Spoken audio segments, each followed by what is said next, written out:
In case you're wondering what's going on in Vault 118, well, this is the explanation here, all in short. Well, this is Maxwell, and Maxwell has a task for me.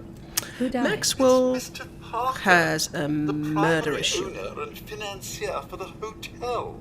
This is just a disaster. The hotel, oh, the vault, of course, looks shiny and tidy, and everything is really like in Shining, if you've seen the movie. Everything is locked up, you don't know where to go, but then you go into the center area to see the murder. Or the victim, of course, and then you slightly start to wonder, guys, are there any humans here? No. Shall begin the investigation henceforth. Please return to your rooms until the detective Robobrains all over the place. So the residents are Robobrains with their robot servants and their robot securities. Alright, so I'm here to investigate the murder. And while I do so, I find, following the trace of blood, of course, I find a baseball bat. Yeah, fence buster. Well, a new melee Baseball weapon. bat? Great. So What's I this found doing here? the murder weapon here. Maxwell, of course, I talked to him about the murder weapon, and he will tell me that it belongs to a resident. Mr. Ezra Parker was the primary owner and financier for the hotel. He had vast experience managing venture projects around the world. It was his idea to have our premier clients become investors in the Vault section of the hotel. He worked with Vault Tech to have this built to their every specification. Was there anything else? Your residents are robots. Not robots, Detective. Well, not exactly, anyway. I believe the term they use is Robobrain. Back before the war, the residents decided the best way to wait it out was to put their brains inside robotic chassis. So that's the bomb. The owner of this place built his own Vault-Tech and invited high society people to provide the money to build it so they are safe, and later on they decided to turn into Robobrains for some reason. So here are the residents. This is Santiago, an eccentric painter. Tell me, are you a devotee at the arts? Does that cruel muse call you to And he has a big crush on Gilda, another resident.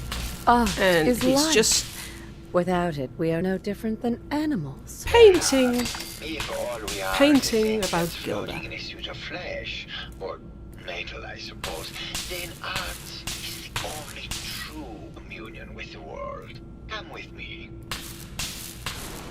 Then we have Bert. Bert is the mad scientist, the one behind the whole Robobrain idea. Did you need something? Did you have any thoughts about the murder? Oh, well, that's not really my field of expertise, but I'm sure there are probably some clues at the crime scene. Oh, was there something else, Detective? Next, I visited Keith. Keith is the owner of that baseball bat I found with the bloodstains on next to the sofa. Yep. So I want to know what this is all about. Why is this baseball bat there? How can I help? Did you have questions about the case? Now I met 3 residents. I want to check out Ezra's room. It's the one with the lions in front, and it's like a museum. And yeah, later on, or even now, you can open up all the boxes or displays and just get what you want. There's a nice fighter helmet, there are nice goggles, here's a nice pirate hat, some plastic skulls you can use. So everything, yeah, you can take everything. It's not red, so you're not stealing it at all. And here in this room, Ezra, the murder victim, is glorifying himself with plates and descriptions about his past life, how great he is, and what a shiny symbol. Right, here's a very nice helmet. You can grab that whenever you like. I grabbed it later on. And now, when you go into Ezra's bedroom, it's right opposite this display. you find the Overseer's key. You take it, and you Excellent. wonder, why is this key in Ezra's bedroom? Little hint there. So next stop is the Overseer's office, of course. And you'll see it already. You go up here and no one cares for the Overseer. Everything's dirty. No maintenance here. And yeah, there's a skeleton.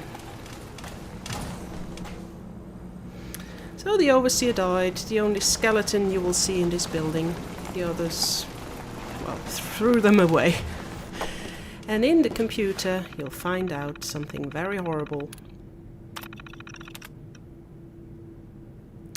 First of all, he thinks, well, the Overseer, that this was all a test with two classes clashing together. The first class moves in, well, the high class, and then later on the second class, the lower people, low earning people, will move into the second wing of the bunker, of the vault. Of course, this didn't happen. We don't see any normal people in this group, so Group A, Ultra Elite. And what really happened is the fancy Group A people moved in. All of a sudden a crazy professor thinks it's a good idea to move all the brains into Robobrains because they would survive war a bit better like this. Vault-Tec didn't care. Of course they didn't care because they got the money from Ezra and the people just to build the vault, whatever they like. It's their business, right? So what happens next? Vault-Tec gives the activation notice to start the project and the Overseer gets locked in. There is no Overseer. The boss is Ezra. Why the Overseer? Alright, so the Overseer is doomed, sitting in that little room till the end of his life, with those Robobrain fancy people. Yeah, that's his last message, and he's gonna play the last message. Actually, it's on tape, and I'm gonna shut up while I'm playing it. Progress on construction of the second wing of the vault is completely stalled. Once the premier area of the vault had been completed, funding seems to have been cut off. My supervisors have informed me that they haven't received payment from Mr. Parker, and Vault-Tec won't pay out of pocket to continue construction. I've repeatedly approached Ezra about the finances, but he keeps telling me that Mrs. Riggs hasn't transferred the funds. However, when I asked her, Juliana said that she had just given Ezra extra for the gold paint in the rooms. I've hired an investigator to look for signs of embezzlement in a few weeks. To be clear, Ezra never wanted the second wing to be finished. That's the whole truth about it. Sounds like Ezra was embezzling from his investors.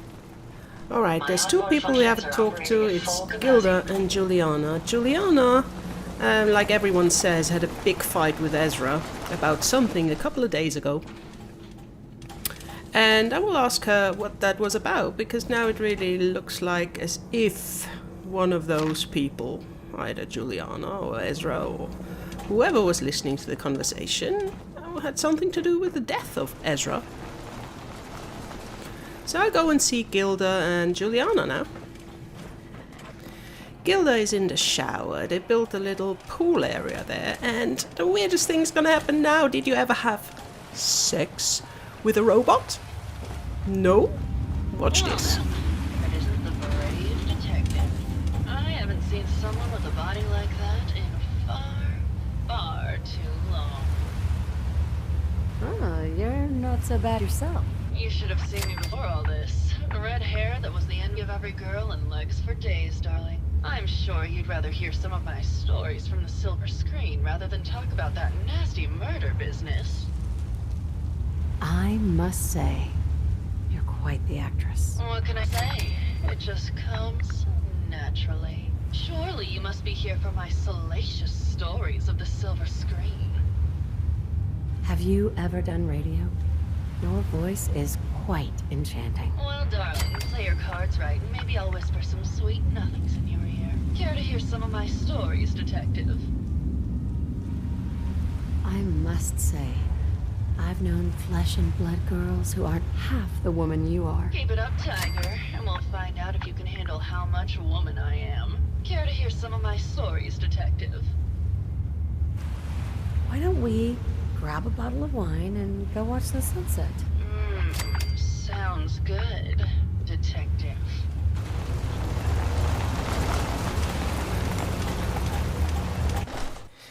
Yeah, I know. Weird, isn't it? How does that work? Oh, all right. Catch you later, Tiger. Hey there, Tiger. Hey there, Tiger. So she's gonna tell me now why Juliana and Ezra were fighting. Of course, she doesn't know a lot. I had some questions to ask. Sure, darling. What did you need? Apparently, Juliana had a big argument with Ezra a few days before he died. Did you happen to overhear any of the conversation? Oh, yes. I haven't seen a woman go off like that since Teresa Dubois fired her costume designer. But to get back to your question, it was fever pitch, Detective. She had apparently gone to Overseer's office to check on the state of things and found it in horrible disrepair. But, and this is where it gets interesting, it sounded like she found something that really set her off.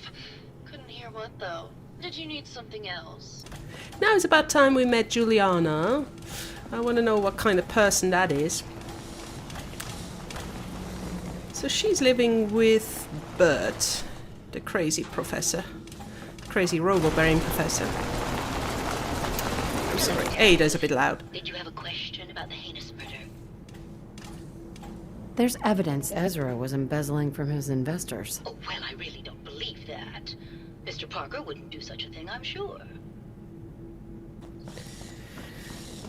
Oh well, back to Bert. He will tell me his wife is strange lately. Did you need something? Have you noticed Juliana acting strangely lately? Oh, well, I'm probably just being paranoid, but she's been so much more pleasant lately. I mean, it's been nice, but also a bit unnerving. Most people don't really understand us, but I always appreciated how she can just take charge of a situation. It's what allowed me to focus on my research. I'm worried something has happened to her. She doesn't seem like the same person. Oh, was there something else, Detective? What do you mean? Juliana's not the same person. My wife has always been a very harsh woman, Detective. I don't know who it is in our rooms, but that is not my wife, Detective. Bert's wife is another person. How could that be? Let's face Juliana. Hello, Detective. Did you have a question about the heinous murder? I think you're the real murderer. That's just silly, Detective. Why would I want to kill Mr. Parker? Give it up. I know your secret, Juliana. Or should I say, Ezra? Well, Ta-ta! Detective, that's quite the claim. It's a shame. I thought I could keep the ruse going a little longer. Oh, well, had to end eventually, I suppose. This doesn't have to end in more violence, Detective. Just walk away. I'll leave, and you can tell them I escaped. No way, I would never do that. I killed him! Yes, he started to assault me and I just killed him. And here we are. Let's pick up the vault key. That's the key that will open the exits. Or the room to the left when you come in, basically. It's not an exit, unfortunately. So I go back to Maxwell. I found the killer. It was Ezra. He killed Juliana and took her place to hide his Oh, dear. tracks. My word! I Overacting never a bit, thought huh? Mr. Parker was capable of something like this. What happened when you confronted him? He's dead. He attacked me. But it's over now. Your residents are safe. Here you are, Detective. Payment for your services and A bonus for uncovering such a heinous plot. I don't think we could have done it without you. My files say some of these vaults held over Thank you! That sounds uncomfortable. Now you can go and open that door right at the exit. It is the door to the unfinished wing of the vault. Well, those lower people had to move in, eventually. But of course it never happened. And it leads to an elevator for cars, weird enough. But it was meant to be the vault elevator that we know. Unfortunately, it doesn't seem to work. So if you get to know how to activate it, it just doesn't activate it. And you can't exit from here, you have to go the way back and take the other elevator back up. And unfortunately, this is not the exit. Let me know if you find a way to activate this elevator. I have no clue. And I say bye bye and see you here next time.